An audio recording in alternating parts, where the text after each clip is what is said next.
right, everybody, we are back for another kick-ass episode of Laugh, London, Eat with Madness.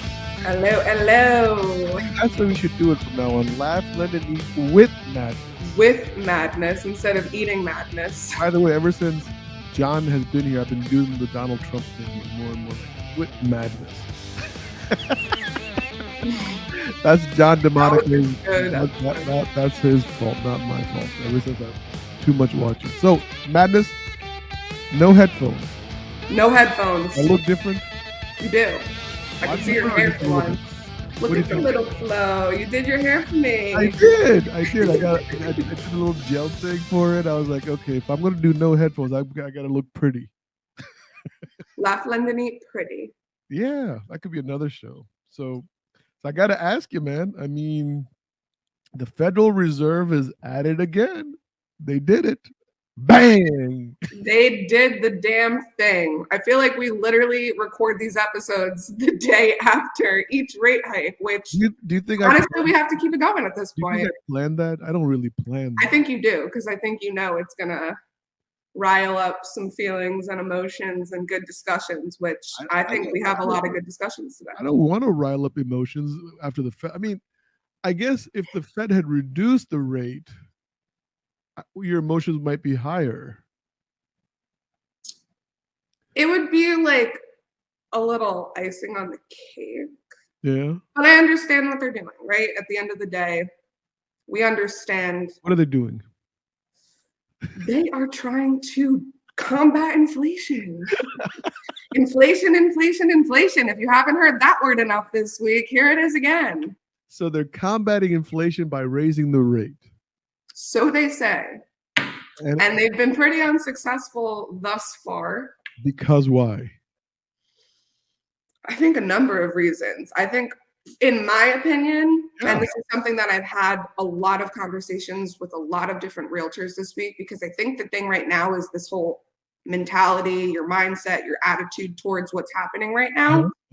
And, you know, as a lender, as a realtor, as someone in this profession, one of the main characteristic traits that I think is very important for us is adaptability. Now, that being said, on the consumer side of things, everyone's focused on the interest rates as it impacts just the housing market, right? They're not really understanding how it impacts everything else. And therefore, they're not changing their spending habits. They're not changing their saving habits. They're just, I'm just going to wait until the rates drop.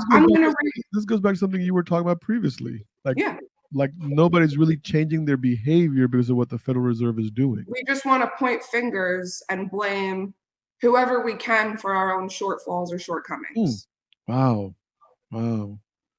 So that's and it applies to the industry as well. Look, you have a lot of industry professionals that also aren't changing their spending habits. They're not changing the activities that they were doing for the last 2 years. They're just sitting here crying and sharing an infographic, and, you know, like, they're not helping the mentality and the mindset issue right now. Like, I think it all comes back down to, like, this whole mindset is cancer thing. So do you think the Federal Reserve is some satanic thing that's controlled by an underbelly organization like a lot of people on the internet believe? No, there's a lot of things I believe in terms of conspiracies. I haven't gone down that rabbit hole yet. I have people very close, like in my inner circle of my life, that really believe in that, and then I have to have Thanksgiving dinner with some of them.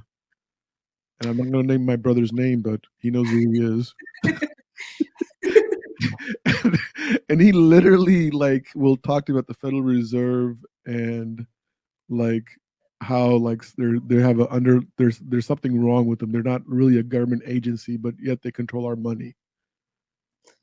I don't disagree in certain regards, but I also it all comes down to that's his attitude on them. So therefore, looking at this market space, or if he was in this realm of trying to buy a home or refinance right now, he's already got this negative mindset. So then anything that I say, a realtor said, it kind of just offsets one another. Yeah. And that's one of the issues that I'm having right now is I can be as positive as possible and I can educate my clients and I can do all of the things that I'm supposed to be doing Yeah. regardless of the market. However, how is that translating over to the clients? Who are the clients speaking to? Who's the agent that they're using? And what's the agent's mentality on what's happening in the market? So if you're not a new loan officer anymore, so you're like a I'm seasoned stepping up professional, to junior. right? You're a seasoned professional now, right? I mean, you got scars now, right? I got battle wounds. You got Yeah. battle wounds, you got scar wounds, you're like wounded. Yeah. So, And I also, I had the loan partner experience as well. so So, the question I have for you yeah. is, what are you doing? Part of your, because I was on with Carl White yesterday on their podcast with Ginger Bell and Frank Gray. Carl, amazing show, by the way. Those guys are just geniuses. So he asked me a question. He asked me a question, and I'll ask the question to you. What's the number one thing you would tell a loan officer? Like, this is what I am doing. You know what I mean? In order to get through this moment. You need to be building trust and building relationships and stop focusing on selling a product. Okay. Woo. That's deep. Yeah. Dude, that's a nugget right there, man. I mean, I want you to repeat that. Repeat that one more time. I want people to understand what you just said. So repeat that whole process if you can, please. You need to focus on building trust and relationships and stop focusing on selling a product. Yeah. So not be transactional. If I get one more freaking call of a realtor or a lender, there's like everyone's recruiting, right? There's all this craziness and shifts happening within our own internal market right now. Yeah. And the second that they start pitching me on a product or a service or technology, it just loses its authenticity, in my opinion, because I know at that point that they don't really care. Even if they've pried me with a few questions, they don't really care about how I'm doing, what my goals are, what my current financial situation. They just want to see if there's some sort of opportunity in my vulnerability, right? Yeah. So I think right now, especially when there's, tainted egos, there's a lot of sensitivity towards what's happening right now. You need to be that person where you can go and have a phone call, a coffee appointment, a dinner, whatever it is, wherever you are. You just need to be able to just sit there and talk to a person. And if mortgages and real estate doesn't even come up in the conversation, like that's okay. I think everyone is aware at this point, there's all these 2-1 buy down, there's all these like programs that are rolling out right now to help combat the market. And it's like, that's all fine and dandy if it applies to the person, but like they're not even at the headspace to even want to dip back into this game right now.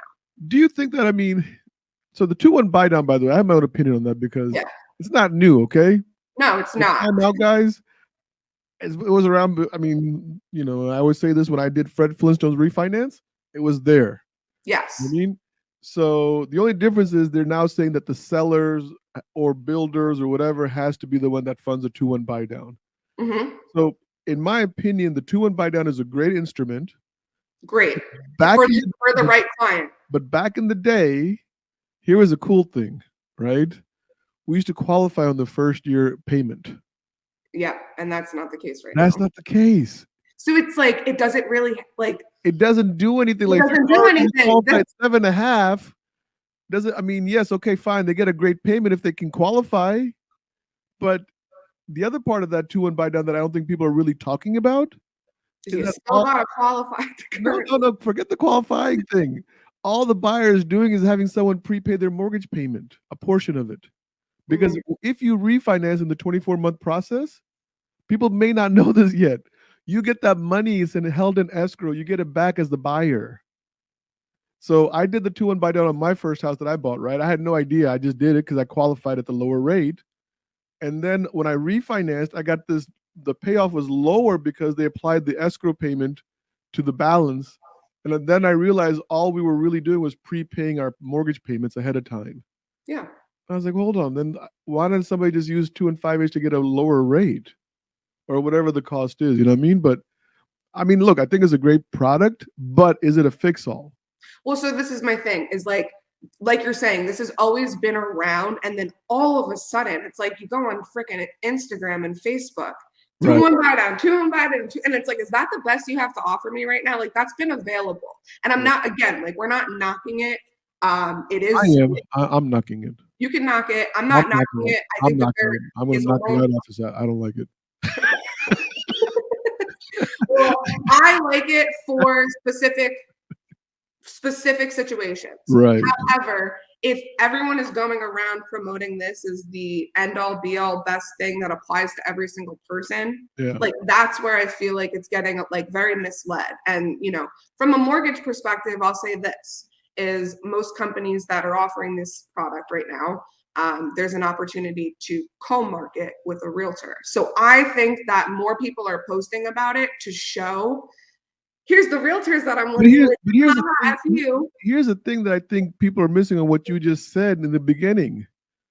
If you have a 2-1 buy down and you have nobody who trusts you, it doesn't matter what you Who the have, fuck cares? Like right? your flyer means nothing. Like, Congratulations, you're working with this it's like the agent. first step is building relationships that are built on trust. Right. After that, yeah, 2-1 buy down. If that works, great. If it doesn't, great. If an adjustable rate works, great. Whatever. But I think of myself when I go shopping to the mall, right? You're like, if someone is like good at what they're doing and they talk to you, they say they're like, I'm just hooked. You could sell me pens, apples, freaking shoe cleaner. Like if yeah, I like you as the person and you see that there's passion and knowledge behind what they're saying and what they're saying, like I am just drawn to the person, not the product. yeah. So speaking And of that's where we're really losing a lot of people right now. speaking of product, Yes. in your opinion, buyers seem to be treating homes like products and not places where they're going to raise their family. It's a material good. Right? It's like another flex on the Instagram. It's so Yeah, funny you hold on, say hold on, this. hold on. Flex on the Instagram. I like that. But I think you got to make it a little bit hipper. You got to say flex on the gram. Flexing on the gram. Flexing But on the you gram. want to hear something so funny? So someone from high school that knows what I do, right? We talk all the time. And he was messaging me last week, like literally last week. And he goes, what's so funny is like you go on Facebook and right now I'm at this age group where like people are getting engaged and like starting to get married and buy homes. And the number one, Guess what on mine? They're really? having like their second or third marriages. Okay, there you go. First home with the new wife. All the 55-year-old guys are getting married again. Yeah, there you go. There's a whole market for that space. Come on now. I cut you But he's like the number one caption of all these fuckers, like all these guys that are in like our age group is did a thing. We did a thing. And we were like, what? You borrowed money from your parents to put a down payment on a whole like it's just so funny. Like, ugh. It is. It's like buying a Gucci belt or something. Like you just want to show it off to say that you did it, but like you don't even understand what you just bought.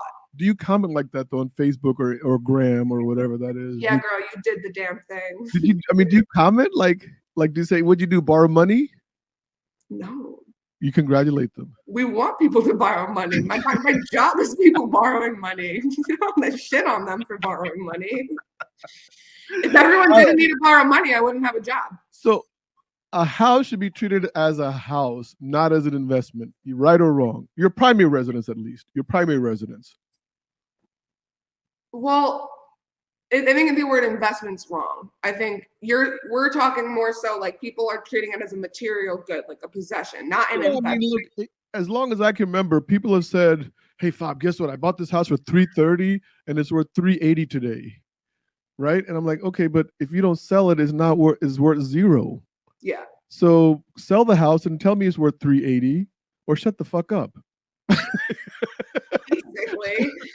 Basically. I mean, to me, it's like the house is worth nothing if you don't sell it. My house is worth nothing, by the way. I don't care how long I've lived in my house for 18 years. It's worth $0 unless I put it on the market today and sell it. Yeah. Then the market will tell me what my house is worth. Exactly. So what do you know? I agree with that statement. Yeah. So okay, we can move on to the next topic. Yeah. There's not much to pick on that one. You were waiting for me to be like, no. I was wondering because I mean, you put that on your notes here, like something about a primary property should be treated as an investment. I was like, okay, what should it be treated as? Well, no. So what I wrote, I'm looking at my notes right now. So what I said is that like you have to treat it as an investment. Like if you put money in the stock market right now and you put $5 and that $5 turns to $500 overnight, you don't have the $500 unless you're pulling it from the market, Right, right? right. So it's it's the same concept of you're not going to get instant gratification from this initial investment.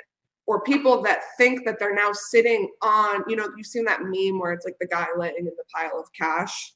And it's like, oh, people who bought in 2020 and 2021, like, no, you're not sitting on a pile of cash because Yeah. you don't plan to do anything with your home right now.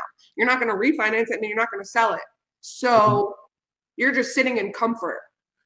Or, I mean, they're not even still because they're still making a mortgage payment. Yeah, you're going to have to make a rent payment, right? Yesterday, I was talking to one of your state's people, from somebody from New Jersey. He's a distant cousin of mine. Called me up with some advice. I was trying to refer him over to you, by the way, because I'm not licensed in New Jersey. So I said you may want to call Madison Keenan, but I think he's already working with somebody. But we'll see. So I said to him, I said, listen, let's say it is a higher interest rate that you got today. You don't get the 3.5 anymore. You got to do it 7.5, right? I said it's still tax deductible on your taxes, the interest. He goes, yeah. I go, so if you're paying a higher interest rate, you get a higher tax deduction. Get a higher return. So he never even connected the dots. And I think consumers don't understand, like, okay, yeah, the rate is higher, but it's still your primary residence where you're going to raise your family and your kids are going to grow up in it, blah, blah, blah. And you're still deducting the interest rate on your taxes every year. Yeah. So what difference does it really make what the rate is other than the qualifying purposes? Yeah. And maybe that's more so where you see, it's like, unfortunately, for someone that is only putting, the minimal down payment, and then you tack on mortgage insurance, and then you have the higher rate, and then house prices are still, they've come down or they're staying consistent. We're not seeing this huge, like overbidding wars the way that we were come summer months and previous, but those are the ones where it's like, it is difficult. You will pay more, but at the same time, if you're only planning to live in this property for a few years, then like maybe that's not the right time, or maybe you need to reconsider why you're buying this house and why you wouldn't live in the house longer, so that you can treat this like an investment and you can build up equity and you can sit on a pile of cash when you go to sell. I mean, I told a buddy of mine today he's buying a home down in Florida. And I said, Pete, it doesn't make any difference what the rate is because you're going to refinance it anyway. Exactly. If you get 7.5, I hate this whole, buy the home. Yeah, whatever. That's yeah. I told somebody, I said, unless you want a long-term relationship, stop saying that rate. I mean, date the rate, marry the home. Marry the home, date the rate. Yeah, I think this age of memes it's got to come to an end. It's like it's gotta end. Like this is not funny anymore. No, and it's such just like a corny and cheesy way of saying like deal with it, in my opinion. You know what I mean? It's like at the end, like what's the message behind that? Is that the fact about finance, or like it is what it is? Did you hear the fact about New Jersey the other day? It's really weird. Not joking. There was a fact that I read about New Jersey that New Jersey has 25% of the nation's toxic waste. Like you guys are like the capital of holding toxic waste for the country. Hudson River. 25% though is huge, Madison. That's a lot. And so California. Are you calling me trash right now? Like where? No. But listen, California has 25% of all the attorneys in America in California. So you got New Jersey with 25% of the toxic waste. You got California with 25% of the lawyers, right? And so somebody asked New Jersey, well, why'd you end up with toxic waste, or how'd that happen? And they said, well, we had the first choice, so we went with the toxic waste instead of the lawyers. Really? That's a joke. It's a joke. Oh, I was like, this actually. It's a joke. It's a joke. I'm like, why would they do that? I'm kidding the Madison. I just kid. Sorry. Okay, that was a. Rob Christman said that joke. I don't think it's funny. Sorry for not going along with that one. Think about this: toxic waste versus attorneys. Jersey says we'll take the toxic waste. We don't want the lawyers. I don't get it. You don't get it. Okay, wait till you get sued a few times. You got to get sued a few times, then you'll understand that joke. Okay.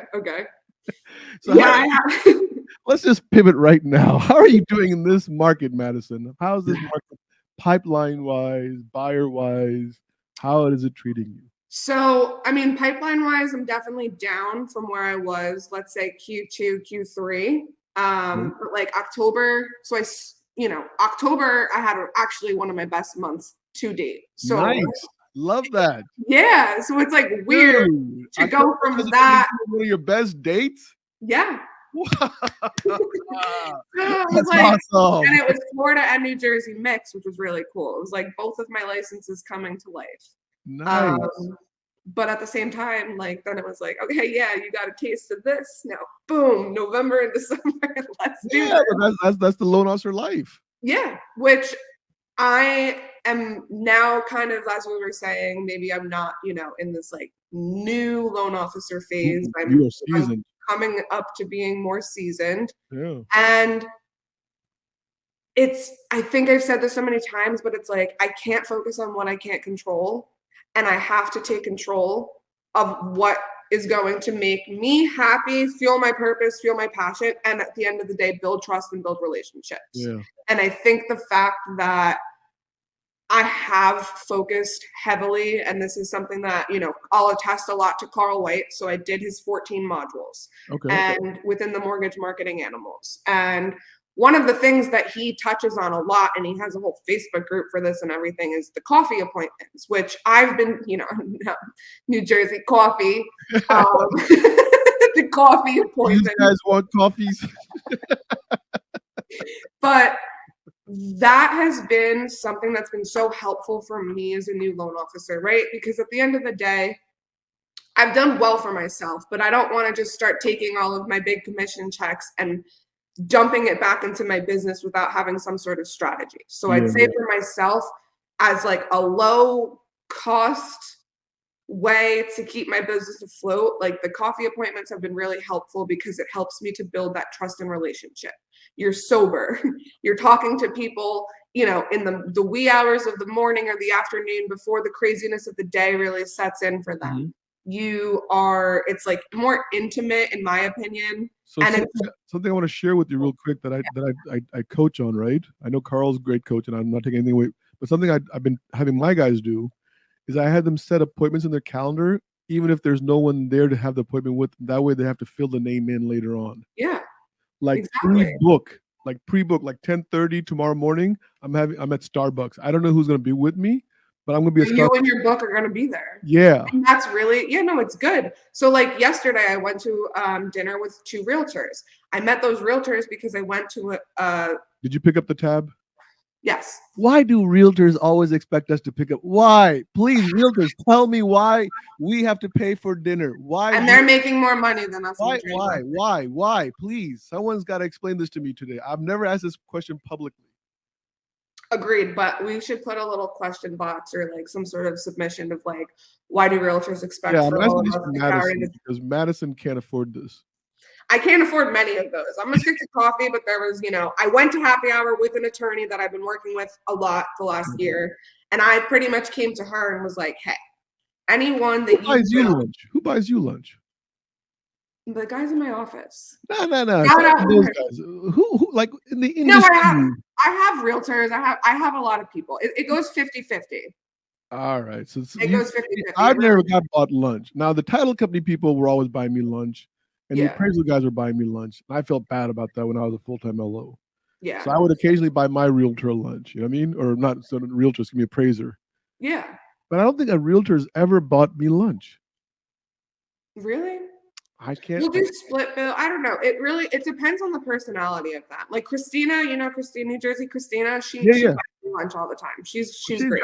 She's got that attitude like, I got it, don't worry about it. Oh, yeah. Like she wouldn't let you pay even if you tried.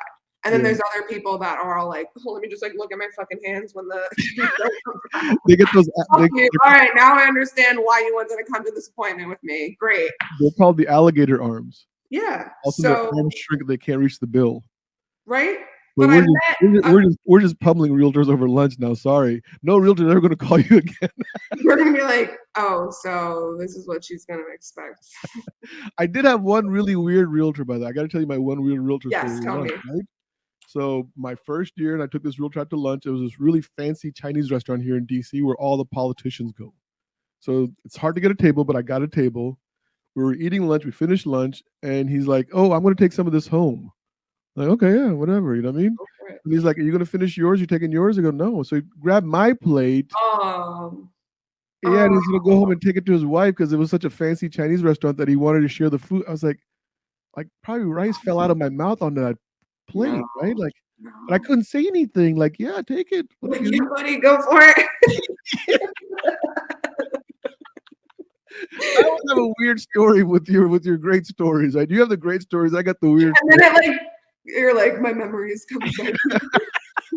but it's a true story. I mean, I'll never forget that guy. I mean, I hope I hope he's well. I hope he didn't get any kind of food poisoning from other loan officers' plates that he took home to his wife. Or his wife just thinks that he's coming home with food for them all the time, and it's literally like the fucking chewed out, spit up food of the loan officer. Just think about the rice, like you're eating Chinese. I mean, Yeah, it's like skills. Chinese. Yeah, Yeah, I no, mean, especially with chopsticks and stuff. But no. anyway, listen, we are coming out to an end here, We Madison. are. So two things I want to talk about. Okay. So by the time this thing broadcast, right, Yes. I will have switched companies. Really? Yeah.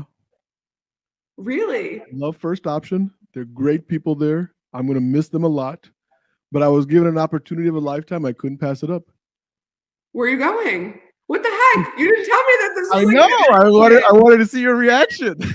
All right. Well, where the hell are we going, Fob? So we're going. I text you one day, by the way. You didn't even ignore it. I said, I'm in Toms River, New Jersey. And you didn't respond because you never respond to anything I text you. Which, That's by the way, so rude. I that's so rude of me, but that's rude of you to call me out like that I'm on just our saying, podcast right now. just saying, I man. answer you. Look at the notes I printed for this Tom's episode. River. I was in Tom's River, New Jersey. I was like, You maybe should have hit up Gina. That's I was like, Gina's territory. maybe Maddie will come down. We'll grab dinner or something, and no response. No risk. I'm I was gonna like, go. But okay. all So, right, whatever. So anyway, so this there's a company there called Family First Funding. okay. Yes, you did tell And, me about. No, you told me about this. We talked about we this. talked about it, but I didn't sign the You didn't get contract the tax until response. just this morning. You know what I mean? So the contract's officially signed as of this morning. Woo! And what we're doing is we're doing a DBA. So Okay. it's going to be my own brand that Family Fund is going to be a division of, or we're going to be division of Family First. And it's going to be called Homecomings Mortgage and Equity. Nice. And the nice thing about this is we're taking some of the profits every year and we're going to donate it to Lost Children's Foundation to help children get home. I love that. And that's what Homecomings is all about. I like that. Everyone should be coming home and not only buying a home, but also finding lost children, bring them home to their parents and reuniting them. So that's really our mission. So this first time I'm actually doing something with a mission behind it. I was just gonna say it's like you're connecting your passion and your purpose and you're giving back. I love that. Yeah. So talk about giving back. Also, by the time this thing airs, we're gonna be a few days away from Podapalooza 22. Right? We got Todd Duncan, we got Karina Carter, we got Christine Beckwith, we got Carl White, 4 keynote speakers. We've got I hope I don't forget this. Josh Pitts, Shred Media, Joe Wilson, social coach. We got Laugh, Let and Eat Madness, right? We got Charlie McWilliams of We Better Hear Me Now, Michael Hammond of FinTech Hunting. And I feel like there's a number 6 podcast, and I swear to God, I can't remember who it is. I'm so sorry. I will find out, and I will make sure that I do your own segment. I can't. Oh, it's my buddy Ginger Bell, mortgage influencers. I was like, oh my. You brought her up in the beginning as well, too. I know she's like my big sister. She's like absolutely like we talked about this yesterday. Great. She was at the Anti-Max Summit this year. Yeah. Podcast. 4 speakers. Here's the cool thing about this entire event. It's absolutely free. No one is giving this kind of information for free. And all we're saying is just make a donation. Yeah. You know what I mean? And I was on Ginger's show yesterday, and a couple of people had kind of said this, like, oh, Fob's doing this because he collects all the money, then he gets a tax benefit for making it. The money goes directly from you guys to the organization. I am not involved in the middle. You know what I mean? I don't want the tax, but I just want people to get help because yesterday we found out, Madison. We're going to end on this one. This is such huge news. October 2022, 12.8% of America were living in poverty. That's like 41 million people in poverty, which is defined as a family of four making about $32,000 a year. That's more than the entire population of Canada, just to give you some context on that.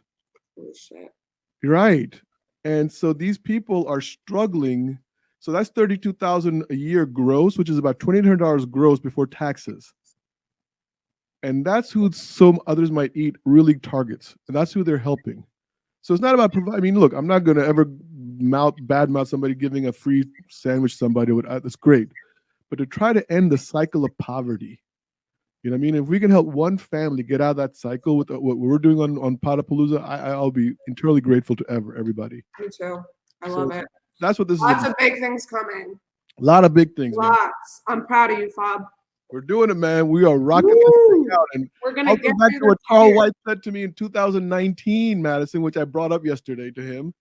He said, fear is peeing in your pants. Okay. And courage is doing what you got to do with wet pants. Yes. I think he actually might have said this at the summit event this year. I don't know if it was his specific advice to you or if he's used that mainstream now. I'm sure he's used that a lot, but it changed my life when I heard him say that in 2019. It was like, that's it. You know what I mean? Just go do whatever you got to do and figure it all out. Wait, I have well, I'll end it on this. I have a little fortune that I got the other day. Yeah. Never confuse a single defeat with a final defeat. Ooh. How good was that? I was like, I gotta keep that one. Look at that. That's huge, man. So what does that actually mean to you? If we're gonna go now. Well, how can I wrap this thing? I know. Goodbye.